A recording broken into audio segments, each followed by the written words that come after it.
So it's no secret that the late 90s were not a particularly great period for The Cure. Wild Mood Swings was poorly received, the band was not in vogue, there were a lot of performances during this period that were not great due to intoxication, and even though Robert Smith was very happy with Wild Mood Swings at the time it came out, in the years following, he realized that he was actually quite dissatisfied with the album. In short, he felt like the album was too long and he felt like it was too disjointed. Smith felt like the reason why the record was so disjointed was because of the fact that every member of the band contributed to the album. As a result, it was the creation of 5 different guys as opposed to a single mastermind. And so in the time following the release of Wild Mood Swings and its ensuing tour, Robert Smith realized that he wanted to go in a different direction with their next record. I think that the story is that he found himself listening to the Cure records Pornography and Disintegration all the way through in one weekend, and he found himself reflecting on the idea that those 2 records are the ones that most Cure fans really, really love and adore. And so after listening to these records through, he realized that he wanted to make something new that was in that same vein. And I also thought that the thing that was wrong with Wild Mood Swings is that it had no it had very little emotional depth, and so I wanted Bloodflowers to compete on that kind of level with Disintegration and Pornography and Faith. I wanted it to make people feel something. Which brings us to Bloodflowers, the album we're going to be talking about today.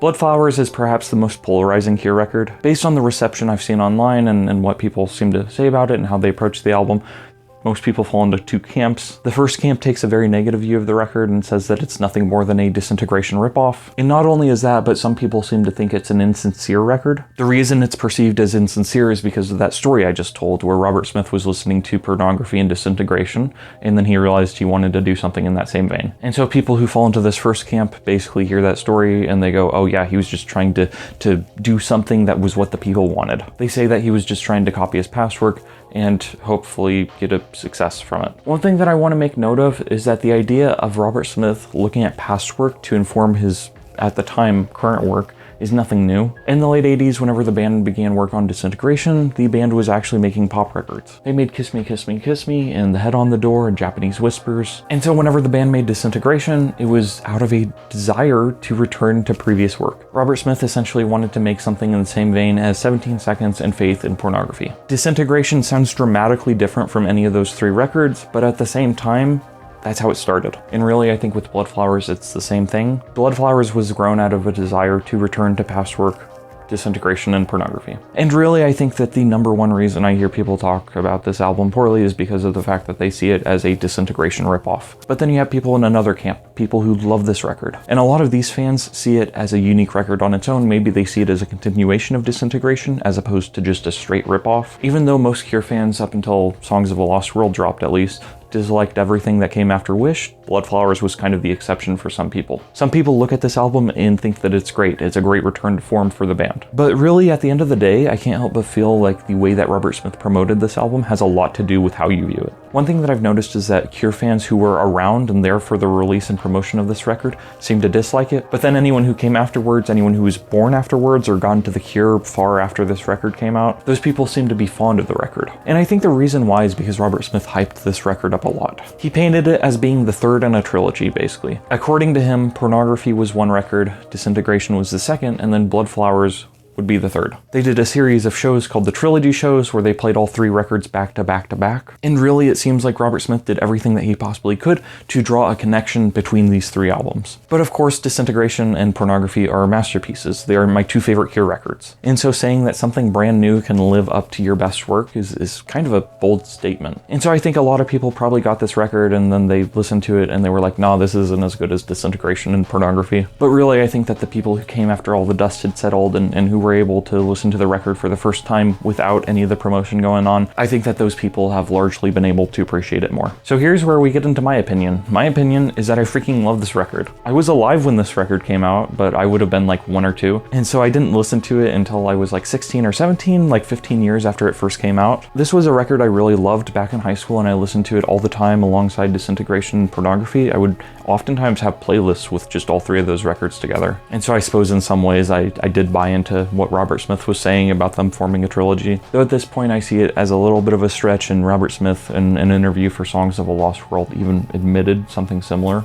And I wanted to kind of like hammer home the idea that this was, you know, the three albums belong together. I'm not sure that I was trying to bang a round peg into a square hole, but Pornography, I turned 21, and Disintegration, I turned 30, and Bloodflowers, I turned 40. I felt in my own mind there was a connection. With hindsight, it's a bit of a stretch. But it wasn't until recently that I listened to the album again, you know, as I've been doing for these Cure videos. I hadn't listened to it all the way through for a very long time. And I'm not gonna lie, I wasn't really feeling it at first. But then the more and more I got into it, the more I started to listen to it, the more I realized just how special of an album it is in my eyes. And quite frankly, I think it's a very different record than Disintegration. And again, that's kind of the label that is thrown at this record. People call it a Disintegration ripoff, but it's not. If anything, I think Songs of a Lost World, which is a record I love, by the way, I think that is closer to being a Disintegration ripoff than Bloodflowers. There are two reasons why I say Bloodflowers is not a Disintegration ripoff. The first one is that I think the lyrics take a slightly different approach to some of the same subjects. Robert Smith has talked about this before, but he tends to write a lot about the same subjects, and this is something I even talked about in my Wish video. He writes about love, and he writes about lost love, and he writes about growing older, and if you're lucky, you might get a song about a book he read, you might get a song about drugs, but by and large, Robert Smith, and this is something he's admitted,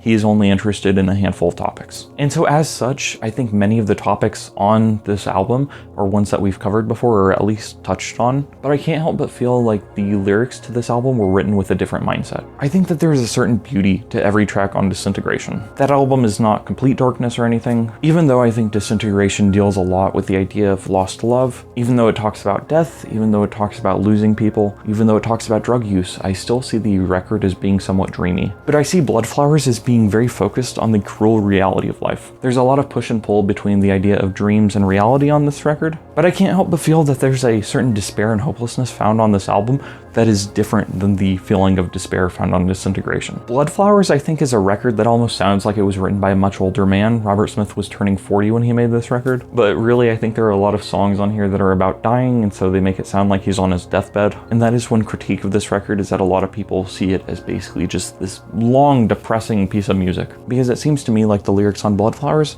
are about not even being able to dream. And so in that sense, Bloodflowers to me is a very different record than almost anything else The Cure has done. I think most of the songs on the record are about facing reality head on and not trying to beautify it. In essence, there is a lack of romanticizing things on this record. It's just a really sad and unhappy album. And I think you can definitely tell that Robert Smith was thinking about his age. He was 40 when he made this album, and most people don't make it to 80, honestly. And so as a result, he probably knew that he was likely more than halfway through with his life. Hopefully he's not. Hopefully he gets to live another 1,000 years. I mean, he's lived for another 25 years after this record came out, and he seems to be doing okay, doing shots backstage at Glastonbury or whatever. But certainly at its core, the concept of this record, even if you don't like the music itself, the concept of the album goes back to things like Disintegration or Pornography or Faith. It's definitely an attempt at making a more cohesive record than Wild Mood Swings. And on that front, I think it's definitely succeeded. And then the second reason why I see this album as being fundamentally different than Disintegration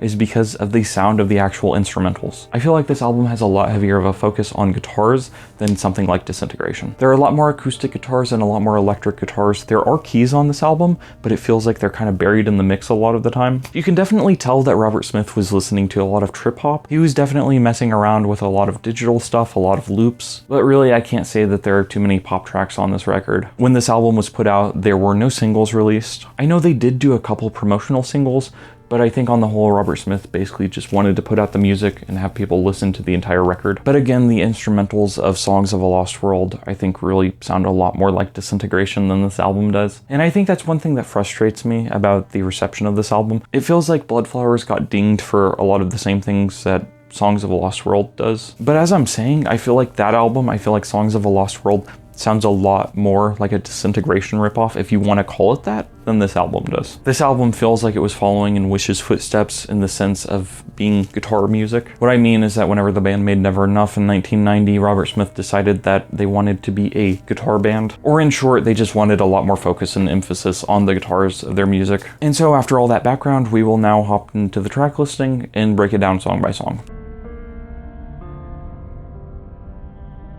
Track 1 is Out of This World, which I think is a very understated opener. It's not loud and in your face like a lot of Cure openers like 100 Years or Shake Dog Shake, and even something like Plain Song, even though it has an intro with the chimes, it's kind of quiet. Whenever the actual bass and the synthesizer kick in, it's loud. But as I was saying, I think this is an album that was inspired by a lot of trip hop. I think it was probably influenced by Portishead and Massive Attack and all those bands. And so Out of This World kicks off the record with what I think is a very quiet, mellow sort of song. It's not really the kind of song that would get you hyped up to listen to the album if you'd never heard it. It's definitely not an exciting track in terms of energy, but rather it reminds me a lot of A Reflection off of 17 Seconds, because Robert Smith said that that instrumental track was intended to put the listener in a contemplative mood, I believe were his exact words. And with Out of This World, it feels like the exact same thing. That's what makes this song a great opener, I think, is the fact that it is intended to set the listener in a certain mood. And certainly you are intended to be put into a mood of reflection. When we look back at it all, as I know we will, you and me wide-eyed, I wonder, will we really remember how it feels to be this alive? These lines capture a really interesting idea, and it's something that I've struggled with,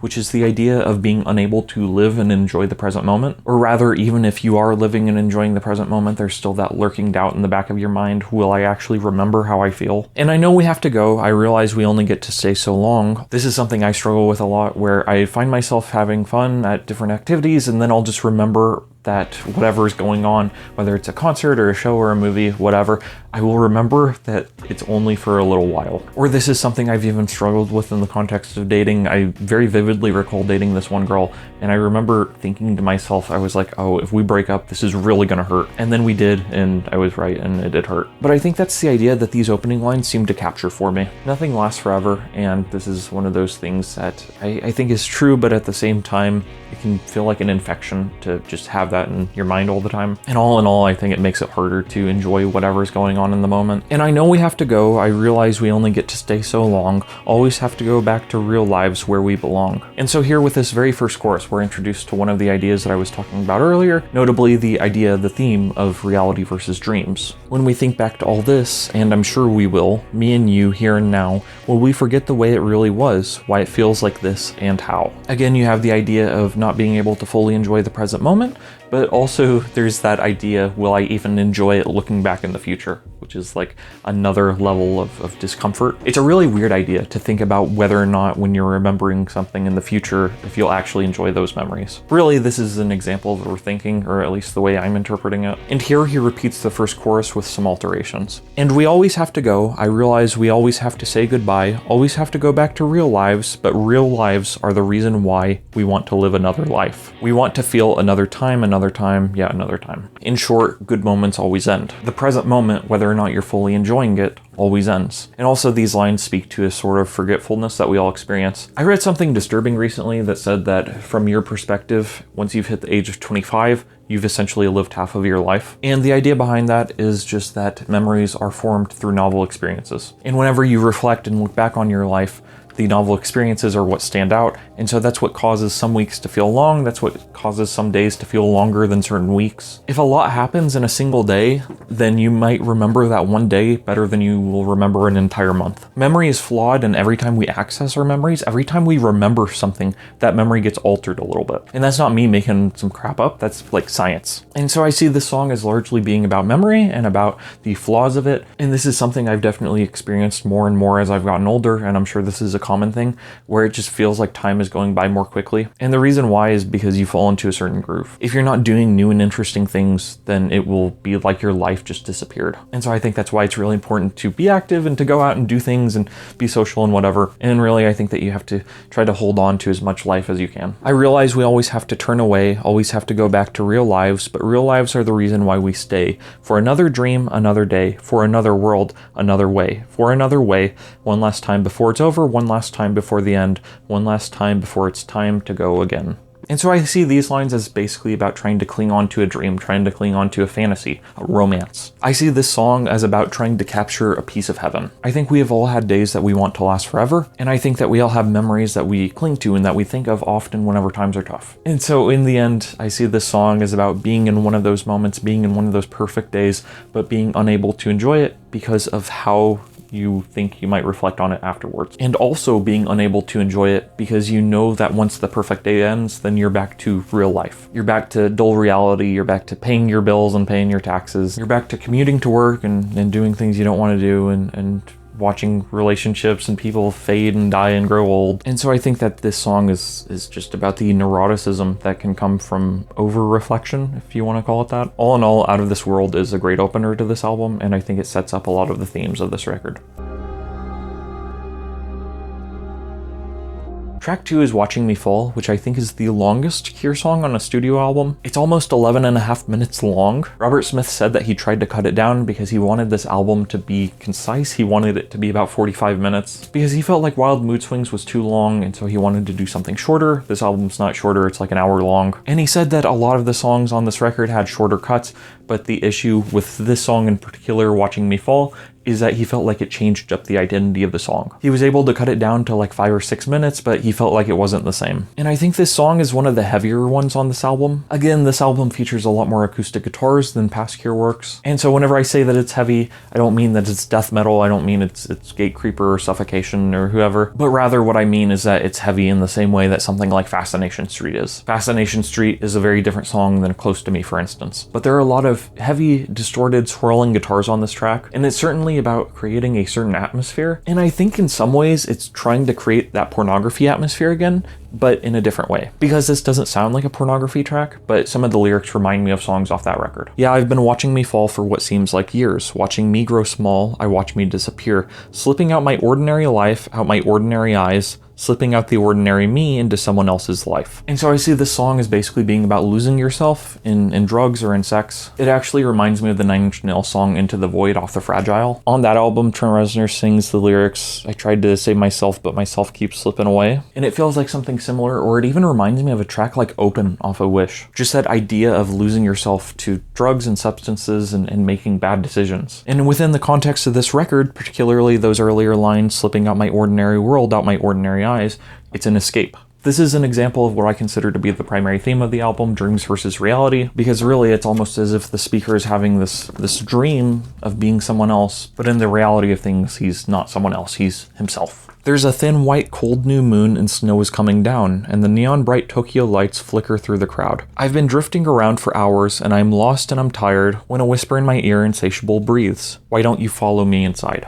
The reference to the neon bright Tokyo lights is interesting because there have been a lot of Cure songs that reference Japan. The Walk off of Japanese Whispers references Japan. There's Kyoto's song Off the Head on the Door. And really in this context, I think the neon bright Tokyo lights kind of serve as a way of showing that the narrator is somewhere foreign, somewhere that he is unfamiliar with. And because of the fact that he is unfamiliar, he is able to be easily swayed. Yeah, the room is small, the room is bright. Her hair is black, the bed is white. And the night is always young, it's always young. And so again, I think this goes back to some of the pornography themes that you see on tracks like Siamese Twins or The Figurehead, the idea of losing yourself through sex. It even goes back to Closer by Nine Inch Nails, or it goes back to Suck by Nine Inch Nails, or the entirety of Pretty Hate Machine. I don't know, Robert Smith was probably listening to Nine Inch Nails throughout the 90s. And here you even have that idea made explicit. Yeah, I've been seeing them stripped to the bone in the mirror on the wall, seeing her swallow him whole like it's not me at all. She holds out her hands and I follow her down to my knees. In the sucking inside insatiable smiles, you will forget yourself and me. And again, whenever the speaker is talking here, he's talking as if he's watching two people sleep together, but he's not, because he's sleeping with a woman and he's acting like it's not him. And the reason he's acting like it's not him is because, again, you will forget yourself and me. Also, the mirror reference, I think, is important because I think it probably goes back to pornography. There are multiple references to mirrors on that album. I laughed in the mirror for the first time in a year. I've been seeing them stripped to the bone in the mirror on the wall. Basically, if you're looking at yourself in the mirror, there's like a disconnect between you and what you're seeing. It's almost like you're seeing another reality. And here again, we have the chorus, but with some changes, with some additions. Yeah, the room is small, the room is bright. Her eyes are black, the bed is white, and the night is always young. And the night goes on, and the night is always young, and the night is never over and over and over and over and over, and then it's gone, and then it's gone, yeah, then it's gone. I think that's an interesting change because in the first chorus he goes, her hair is black, but then in the second, her eyes are black. In other words, he can't see anything in her eyes, and eyes are the gateway to the soul. And I like these additions to the back half of the chorus. The idea that the night is always young, it's always young, and it's still young, and then it's over. And all of a sudden, the way that things were in the night are gone and different, and you're exposed to the bright, harsh light of the day. It's a cruel, mean, cold new day, and outside the snow is still coming down, and in the blood-red Tokyo bed, I watch me coming around. She pulled him down for hours, deeper than I've ever been, and as I fall in the mirror on the wall, I'm watching me scream. And so in some ways, the lyrics and especially with the Tokyo references, they remind me of Kyoto Song. Just the idea of beds and sleeping with someone. The bed becomes blood red, whereas before it was white, implying that it's stained. And really, there are just all these ideas about becoming tainted, about changing as a person, about losing yourself in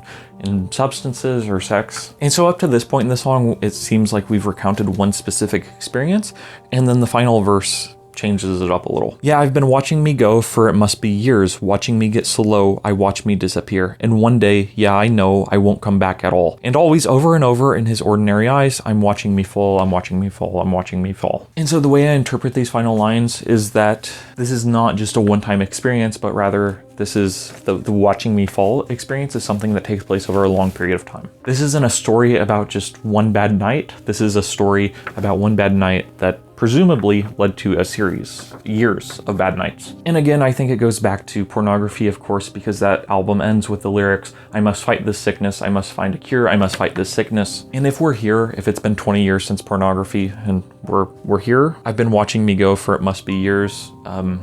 The fighting the sickness isn't going very well, I guess. And so I think if you look at that song, minus the lyrics, the final lyrics that talk about it going on for years, then I think you might be tempted to say, okay, this is just a pornography ripoff. But really, as I'm saying, I think it's a continuation of some of the themes on pornography. It goes back to the idea of being fundamentally the same person as who you were. It's just a really depressing idea, the idea that you can struggle with something for years and years and years and years, and still, despite all the struggle, despite all the fighting, you're no better off. I think it was a very bold move to stick this one as the second track on the album, and I really wonder if the album would have been received differently if not for this track, because I like this track a lot, but again, it's just long. It's 11 minutes long. And so if you took it off the album, then the album would be closer to like 45 or 50 minutes. So it would be shorter, so I don't know, maybe people would like it more, I'm not sure. As it stands though, I like this track a lot. Track 3 is Where the Birds Always Sing. Basically, I interpret this song as being about the idea of heaven. Robert Smith considers himself an atheist. There was an interview I was reading from the 80s where someone was accusing him of promoting Satanism, and Robert Smith's response was something along the lines of, I don't believe in God or the devil, so I'm not. And so I think it's important to consider that perspective, consider the perspective that as an atheist, Robert Smith doesn't believe in an afterlife or anything more than this life. And that is explicitly what the song is about. It's about the speaker talking about how some people desire for a heaven and they desire for a paradise. They want a world where the birds always sing, but ultimately we have this world. The world is neither fair nor unfair. The idea is just a way for us to understand, but the world is neither fair nor unfair, so one survives, the others die. And you always want a reason why.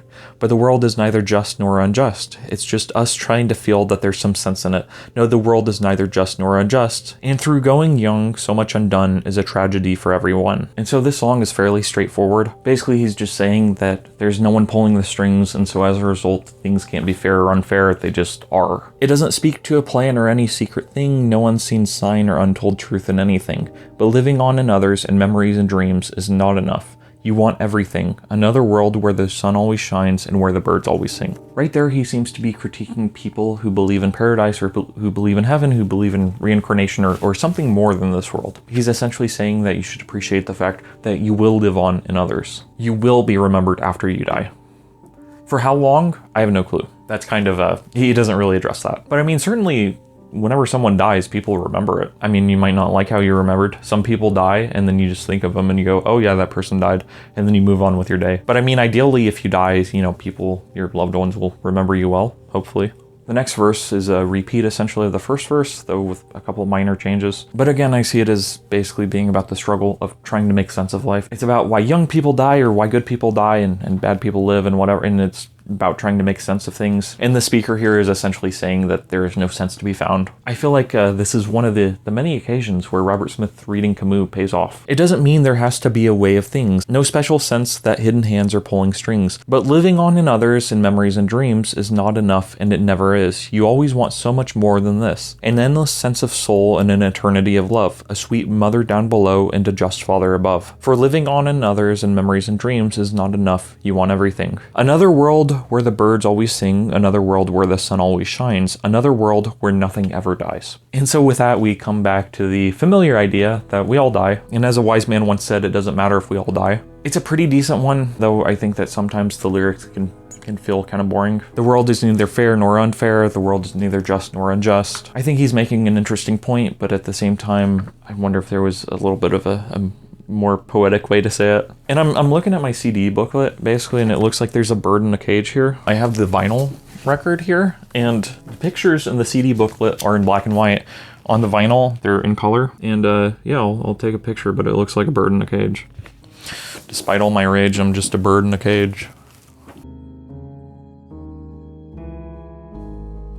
Track 4 is Maybe Someday, which is in some senses a continuation of Out of This World. Basically, it's about the idea of wanting to go back to the past and wanting things to be like how they were, and ultimately realizing that you can't get that. No, I won't do it again. I don't want to pretend. If it can't be like before, I've got to let it end. I don't want what I was. I had a change of head, but maybe someday. I've got to let it go and leave it gone. Just walk away, stop it going on. Get too scared to jump if I wait too long, but maybe someday. So there are two ideas I want to address with this first verse. One is there's that push and pull between wanting things to be how they used to be, but at the same time not wanting to be the person you used to be. He says, if it can't be like before, I've got to let it end. But then immediately following that, he says, I don't want what I was. I had a change of head. And funny enough, this actually goes back to Want when he sings about like more sex, more drugs, more head is one of the lines. So interpret that how you will. And I really love the line, get too scared to jump if I wait too long, but maybe someday. Because I think there are so many instances of this in life where you want to do something, but you're scared. And so you don't do it and you just put it off and you put it off and you put it off. And then by the time you finally gather up the courage to do it, oftentimes the time to do something has passed. For instance, if you want to ask someone out and you wait and you wait and you wait, then eventually, you know, odds are that they'll find a partner maybe, or they'll be asked out by someone else. I don't know. Again, we don't have that long on Earth. And so if you want to do something, you have to do it sooner than later. And there are all sorts of stories that I've heard of people like falling in love with someone, but then not confessing their feelings. And then they find out later on that that person liked them at the same time. And so if only one of them had confessed their feelings, then they would have had very different lives and whatever. But also you see this a lot when trying new things. Doing anything new is scary, and a lot of the time people will talk themselves out of doing things. They'll talk themselves out of making music or making YouTube videos or making art. Oftentimes it's something creative. They'll talk themselves out of starting their own business. And I think that there are some times when you just have to make the jump. You have to take a leap of faith and you have to go on. You can't just always say, maybe someday. The chorus reads, I'll see you smile as you call my name, start to feel, and it feels the same. And I know that maybe some days come again. The way I interpret this line is as if the speaker is getting another chance to do something he wanted to do. Or actually, I don't even think he's getting the chance. I think that he's sort of dreaming it. He says, I'll see you smile as you call my name. He's saying, I'll see you. So he's not saying, I see you smile and call my name and I feel good. It's almost as if the speaker is dreaming about someone who he's in love with. Or you can see it as a metaphor for, again, just trying new things and getting a chance at doing something new again. But ultimately, again, that one line, that one word, I'll see you, that makes me think it's not real. It's kind of like Teenage Dirtbag, which is kind of a funny reference. No, I won't do it some more, doesn't make any sense. If it can't be like it was, I've got to let it rest. I don't want what I did, I had a change of tense, but maybe someday. Here it seems to be that internal struggle between wanting to do something, but also feeling like it's too late. If it can't be like it was, I've got to let it rest, to me, seems to be about attempting to move on. Basically, if I can't act on this love or this interest, then why do I keep on dreaming about it? Let's move on and figure something else out. I don't want what I did, I had a change of tense. I had a change of tense, I think is a really, that's kind of a weird line, because I think it's referring to tense as in like time, like past tense, present tense, future tense. I don't know if this is right, I'm not sure about this, but it seems to me like he's saying that he wishes that the past was the present. If I could do it again, maybe just once more, think I could make it work like I did before. If I could try it out, if I could just be sure that maybe someday is the last time. Yeah, maybe someday is the end. Oh, maybe someday is when it all stops, or maybe someday always comes again. And so I think these lines, these final lines, the idea of maybe someday is when it all stops, maybe someday always comes again. I see this as basically being about the idea that maybe you'll get a chance to do something, maybe you won't, maybe this is the last shot you get, maybe you'll always get another shot. But that last idea, maybe someday always comes again, that feels like hope to me. Because I've said this before, I made a video about this idea that you don't get just one shot at happiness. Usually there are different opportunities that present themselves, and some come and some go, and you're able to capitalize on some but not on others. And so I don't think you should ever give up hope. But at the same time, an end always comes. There will come a day when you finally receive a final chance. at something. Could be anything, could be a final chance to ask someone out or to apply for a job, could be a final chance to see a band live. And so even though this song strikes me as somewhat hopeful, really to me, it seems like it's about a dream that ultimately is a coping dream. It doesn't really seem that happy to me after examining the lyrics, but maybe someday always comes again and I'm just being a downer. I also think it's important to note this line. If I could try it out, if I could just be sure that maybe someday is the last time. Because I think it kind of goes back to that idea, I get too scared to jump if I wait too long. It feels to me like the speaker wants to do something, but he also wants certainty. He wants certainty and assurance that whatever it is will work out. But the fact of the matter is that there's no such thing. The fact of the matter is that almost nothing in life is guaranteed, and you just kind of have to deal with it, I think. You have to act in spite of that uncertainty. Fortune favors the bold, I guess is what I'll say. And so if there's anyone out there who's scared to jump, as Robert Smith might say, that's normal. It's normal to be scared of new things, but I still think you have to do it anyway. Because inevitably there will come a someday that is the end. Track 5 is The Last Day of Summer, which is a song that is very beloved, and I think they still play it live. Sometimes, not regularly, but sometimes. It's a song to me that reminds me a lot of End off of Wish, and the same goes for 39. I'll repeat myself whenever we hit that song. It kind of reminds me of the idea that everything I do is a game to pass the time away. Basically just that idea of feeling like you have nothing more to give and like you've accomplished whatever it is you want to do. And really, The Last Day of Summer is a song about self-doubt, I think. Nothing I am, nothing I dream, nothing is new. Nothing I think or believe in or say, nothing is true. It used to be so easy, I never even tried.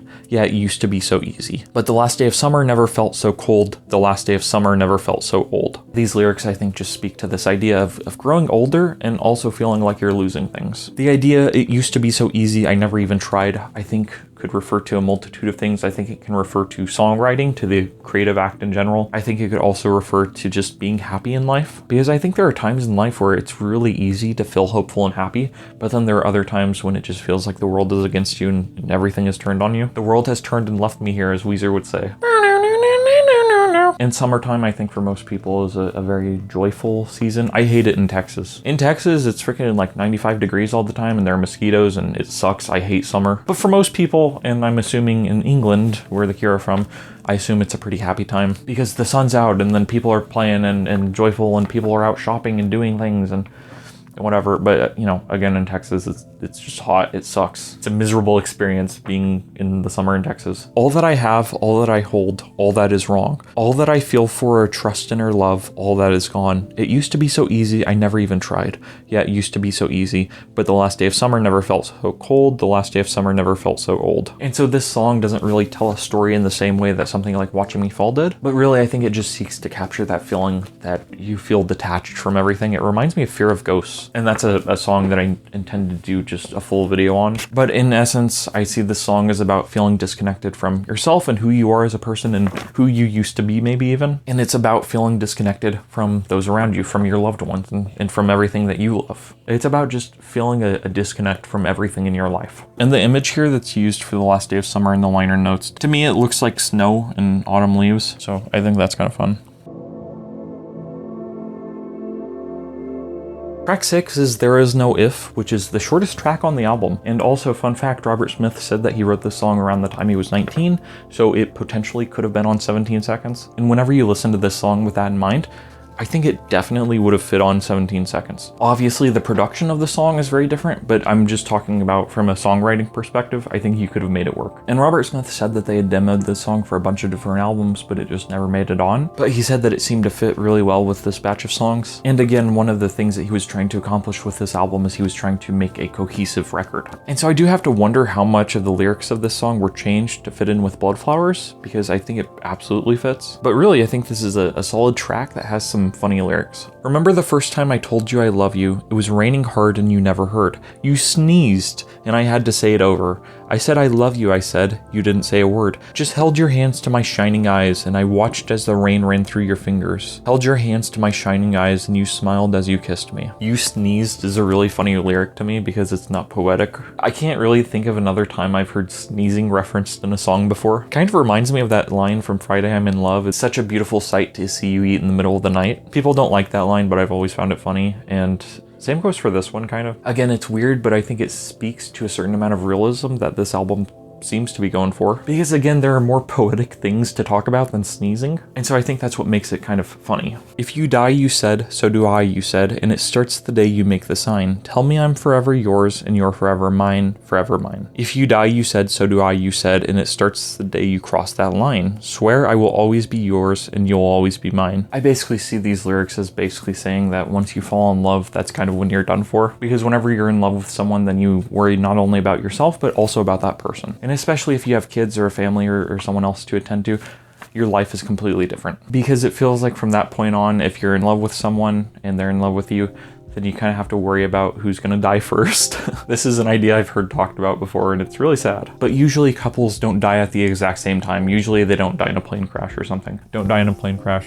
Usually it's one of them dies, and then the other grieves, and then the other dies. And sometimes it could be a matter of weeks or months. Other times it's a matter of decades. And so that first verse was the first time I told you I love you, and then the second verse is, remember the last time I told you I love you? It was warm and safe in our perfect world. You yawned and I had to say it over. I said I'd love you, I said. You didn't say a word. Just held your hands to your shining eyes and I watched as the tears ran through your fingers. Held your hands to your shining eyes and cried. If you die, you said, so do I, you said. But it ends the day you see how it is. There is no always forever, just this, just this. If you die, you said, so do I, you said. But it ends the day you understand. There is no if, just and. There is no if, just and. And so the idea there is no if, just and applies to the line in the chorus, if you die, you said, so do I, you said. And so if there is no if, just and, all of a sudden that line changes into and you die, you said, so do I. Basically, once again, referring to the idea that we all die. And so even with what seems to be a love that's lasted a lifetime, there's a great sadness to it. The worrying starts the first time you tell someone you love them, and then the last time you tell someone you love them, there's that realization that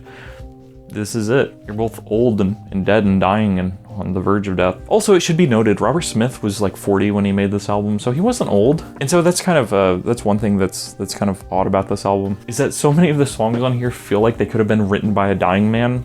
But I mean, I guess we're all dying technically. But I mean, the dude was 40, you know, and he's lived, again, like another 25 plus years. So he's like chilling, he's like still happy, but I mean, he wrote songs about death, you know, before a lot of his fans were even born. In the second verse, it says it was warm and safe in our perfect world. And so in that part, it feels like reality is crashing down. It was warm and safe in our perfect world.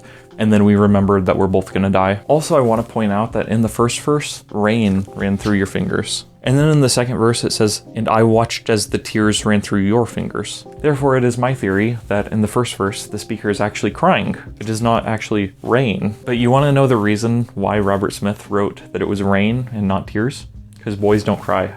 Anyways, this song is pretty good. I like it.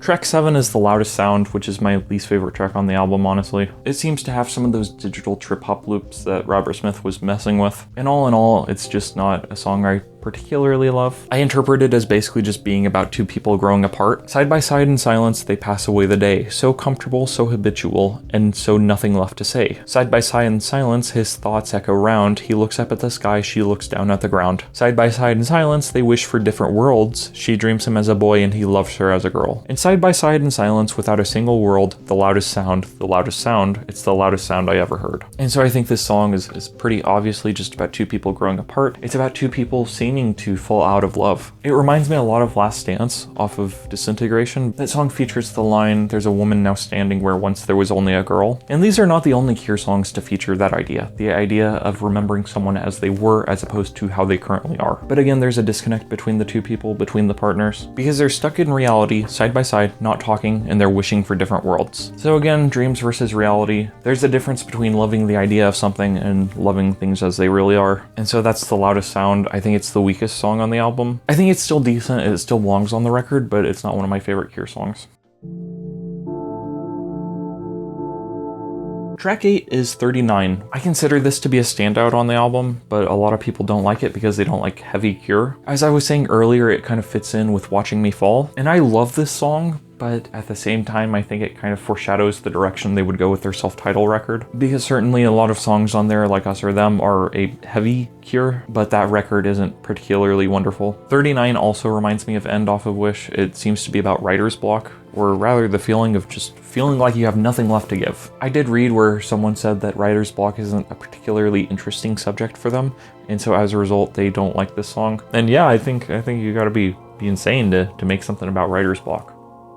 So the fire is almost out and there's nothing left to burn. I've run right out of thoughts and I've run right out of words. As I used them up, I used them up. Yeah, the fire is almost cold and there's nothing left to burn. I've run right out of feeling and I've run right out of world. And everything I promised and everything I tried, yeah, everything I ever did, I used to feed the fire. I think that whenever you're making anything dealing with emotion, you kind of have to draw on your own experience. I think that every creative work or creative act features some piece of yourself in some way, shape, or form. Even if you're telling a fictional story about fictional characters that never existed, I think that inevitably, if you write it well, then you will somehow put some piece of yourself into the story. And I think that is exactly the idea that Robert Smith is talking about. In essence, he's used his 39 years on Earth, and so that's why the song is called 39. At this point in time, he had used half of those years, more than half of those years, to be in the Cure and to write songs about his life and his experiences. And he drew on his feelings and his thoughts and his emotions, and he put them into all the great albums they had made. Because remember, this was the Cure's 11th studio album. So they had been doing this for a while, and I don't know how many songs they had written in total up to that point, but I would bet that it would be close to like 150 or 200 released studio tracks at that point in time, not even counting the songs that never even got demoed or never finished. There's a line in Hold Me Like a Grudge, the Fall Out Boy song, where he talks about freezing his feelings and thawing them out for 20 summers. And again, I think that's the exact same idea being shared here. You know, I think it's just that concept that you have to put a piece of yourself into your music, and people don't always appreciate the personal cost that comes to you. And so Robert Smith is saying here, I used to feed the fire, I used to feed the fire, I used to feed the fire, but the fire is almost out and there's nothing left to burn. So in other words, the creative flame, the creative spark is almost gone. And the fire is almost dead and there's nothing left to burn. I've finished everything, and all the things I promised and all the things I tried, yeah, all the things I ever dreamed, I used to feed the fire. The second verse is just a continuation of these ideas. Half my life I've been here, half my life in flames, using all I ever had to keep the fire ablaze. So basically this song is about running out of ideas or feeling like you are out of things to give the world. I've talked about this before, and my own life will be a test of whether or not this idea is true, but I think that you can continue creating things and making great work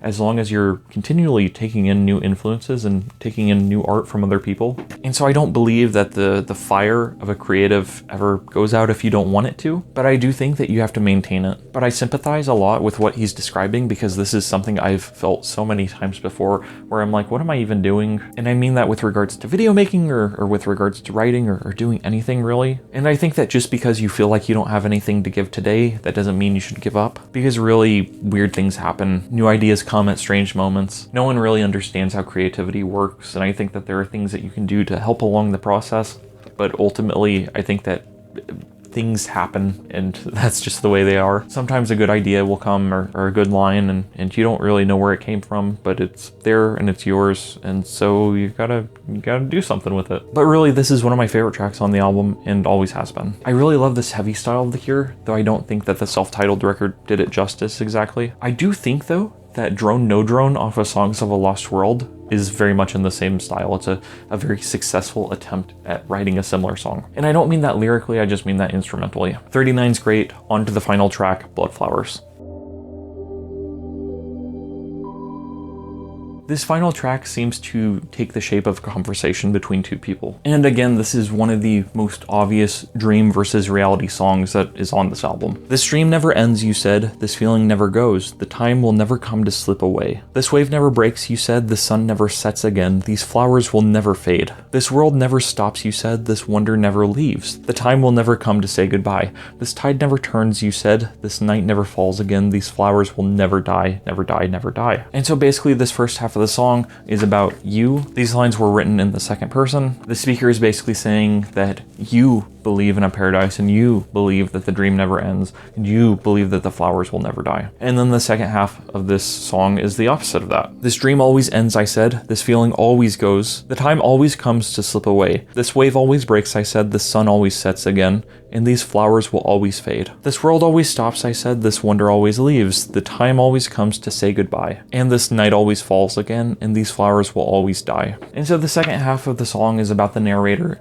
acknowledging the fact that everything dies. Everything changes and everything goes on. And even if some people don't want to admit that, even if some people don't want to even say the word die, they would rather say unalive. Even if people don't want to acknowledge the reality of death, it's still there. And I think the bridge of this song kind of acknowledges these two sides. Between you and me, it's hard to ever really know who to trust, how to think, what to believe. Between me and you, it's hard to ever really know who to choose, how to feel, what to do. And so again, there's just that acknowledgement of the struggle between dreams and reality. On one hand, you have the idea that the flowers will never die, and then on the other hand, you have the idea that the flowers will always die. Never fade, never die. You give me flowers of love. Always fade, always die. I let fall flowers of blood. In some ways, it feels like the speaker is saying that your flowers of love don't die, but my flowers of blood always die. And the idea of flowers of blood actually comes from a biography on Edvard Munch. He was the artist who did the Scream. If I'm not mistaken, Robert Smith got the title of the record from that book, but basically the idea of flowers of blood refers to the fact that in his paintings, Edvard Munch's flowers always represented pain, the pain of creation. And usually whenever we think of flowers, we think of love. We think of the gift of giving flowers and receiving flowers. And even though flowers die, even if you get a bundle of roses, even though they're going to be dead, in spite of that, it's still a very kind and nice gift, and it feels good to receive flowers. But I really love that metaphor of blood flowers, flowers of blood. I've talked about this before, most notably in my video on Look Back, the manga, but it's really difficult to make any kind of art. It's really difficult to pull off anything that is creatively interesting, and it takes a lot of time and effort, and you put pieces of yourself into it. And I think that there are times when it can hurt a lot to receive criticism or negative responses to your work, just because of the fact that oftentimes you'll put so much of yourself into it. And so as a result, it can feel like an attack on you as opposed to just something you made. And sometimes it is an attack on you. And again, there seems to be a bit of a contradiction or a paradox in those final lyrics. The idea that flowers of love don't die, but then blood flowers or creations do die. Because I feel like the opposite is true, where people will live forever, but then their work oftentimes remains around for many years after their death, sometimes even millennia. We're able to look at a lot of different Greek and Roman stuff, and we're able to see cave paintings and art that has stuck around. We still have the pyramids, for instance, even if we don't have the exact names of all the people who built them. But again, going back to some of the final lyrics in this song, it's hard to know who to ever really trust. It's hard to ever really know who to choose, how to feel, what to do. And I think the reason why it's hard to choose what to do is because of the fact that we all die. We all die, and so we can't make every choice. Quite frankly, there isn't enough time. You kind of have to lock in, as the kids would say. You have to make your decisions, and you have to live with them for your entire life. And so with that, I guess that's the album Bloodflowers. Some quick B-sides to talk about. The song Coming Up is on the vinyl version, and it's also on non-American versions of the album. It fits in a lot with Watching Me Fall and 39 in terms of style. It just strikes me as a song about drug use. It's a Snow White original mix, and she's fixing me. And the heartless thing she does is everything I love. It's all I ever need. Yeah, it's a skin-tight, sensational strip, and she's stripping me. And the shameless way she turns is all I ever dream. Snow White original mix, I think, just refers to cocaine. And this is not the first Cure song, and it won't be the last one to talk about cocaine. Look at Icing Sugar. Also, look at the real Snow White on 413 Dream, which I think is probably about cocaine. I mean, I can't prove it. You ask me why I use it. It could just be a way to pass the time. I never really choose it. It's just another play to lose my mind. I'm okay with it being left off the album just because the album is so long already without it. But at the same time, I don't mind it being on the vinyl release of the album because I think it's a solid track. Another favorite B-side of mine is Possession. This one has more of a bouncy, dancey feel to it. It feels like a lot of remixes that The Cure released in the 90s. Apparently this was going to be the original sound of the album because in 1998 they were doing a bunch of drugs and they were making a bunch of songs like this, and they thought it was the future and they thought it was so awesome. And then Robert Smith said that he had a road to Damascus moment, a come to Jesus moment, where basically he realized that it was all crap and everything they were doing was crap, and so then they kind of threw everything out and restarted. Possession is a track I like a lot. It reminds me a lot of that song off the X-Files soundtrack, and it reminds me of their Depeche Mode cover World in My my eyes. But Possession, I like a lot. Lyrically, it reminds me a lot of Watching Me Fall, just the idea of being someone else, feeling like you're someone else, of feeling like you're not who you actually are, like you're disconnected from yourself. And so that's what the title Possession refers to, is it's that feeling of being possessed. And again, I think it's a solid track, I think it's good, but really it's whatever, and I don't mind the fact it's not on the record. After this album came out, the next year in 2001, they put out a greatest hits album. There were 3 tracks that came out, and so there was a single cut here that came out with the B-side, Signal to Noise. I think both these songs are really good. There's an acoustic version of Signal to Noise that I think is really good. And then there's another track on the greatest hits album, Just Say Yes, which I think freaking blows. I think it sucks. I think it's really bad, guys. Just Say Yes, it's bad. And there's a Curve remix, and that's also bad. And all of these songs are more upbeat and they're more poppy than the stuff that was on Bloodflowers. There are a series of B-sides, the Lost Flowers demos, that have been cleaned up and they're on YouTube. I'll drop a link to the playlist. But I think the demos are kind of whatever. In one of them, there are horns, like Wild Mood Swings. And so that shows a potential direction for this record that I'm really glad they didn't take. There was a demo that was reworked into Another Happy Birthday, which is a song that the band played on the Songs of a Lost World tour. Ultimately, though, it has not made it onto an official studio release at this point in time. There's a track called Spilt Milk. I think it was on digital versions of the album, and I don't really have anything to say about it other than it's fine. Really, I think with this track listing, I think they did it right. I think that they picked the right tracks from this batch of songs.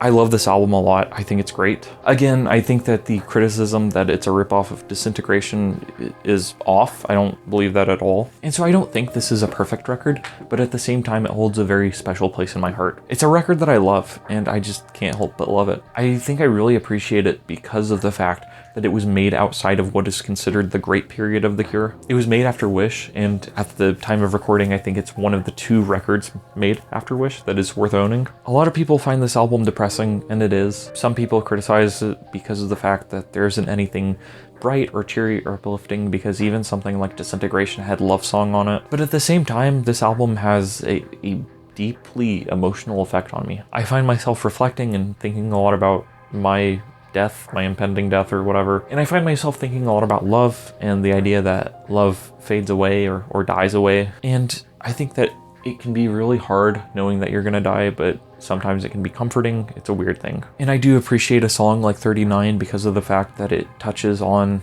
like End, it touches on the idea that you might feel like you have nothing left to give. You might feel like you're dead as an artist or as a creative. And so I think it helps you to feel not so alone whenever you're in those periods, whenever you feel like you've had writer's block. But as I've said, I don't think that there is such a thing as being creatively dead unless you want to be. I think there is such a thing as giving up and saying, well, I'm done. This is my best work. I've done all I can. But at the same time, I just, I don't know. I think as long as you keep on trying, you'll figure it out. And at least that's what's worked for me so far. But we'll see. This album is awesome, and I anticipate that there will be a good number of people who disagree with me or who see it as a ripoff of Disintegration or a cheap knockoff or whatever, and that's okay. Hopefully, if you don't like this record, at least you understand where I'm coming from, because that's the one thing I've always said, is that I don't care if people agree with me, I just want to be understood. And honestly, that might be asking for something more than for people to agree with me. Regardless, my ranking of Bloodflowers is that it is my 3rd favorite Cure record. It's not as good as Disintegration, it's not as good as Pornography,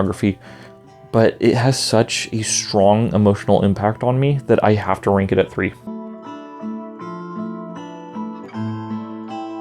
But I think it's really weird because it feels like this album was made in the middle of like some of the worst work The Cure has ever done. And it feels like they like just made a great record and then they immediately forgot everything they learned. This album came out during the time when nu metal was getting big. And so for their next record, The Cure's self-titled album, they worked with a nu metal producer. That record came out in 2004, 4 years after Bloodflowers. And as I mentioned, it feels like they tried to lean into some of the heaviness of tracks like 39 and Watching Me Fall, but it just doesn't really work on that album. I actually made a video talking about that album 2 years ago. That was the first time I ever talked about music on this channel, the first time I tried to make a video about music. And so if you've been watching these videos as they've been coming out and you haven't seen that one, go and check it out, because I'm not gonna do another video for it. I think it was only like my 3rd or 4th attempt on shooting on a green screen, and so I experimented with just using my bedroom light, and so I'm very orange in that video. I did briefly consider remaking that video to make it more in line with the ones I'm doing now, but I just don't want to listen to that record again. I was listening to it earlier today, and there are some really good songs, and there are some really bad songs on the self-titled record, and that was the last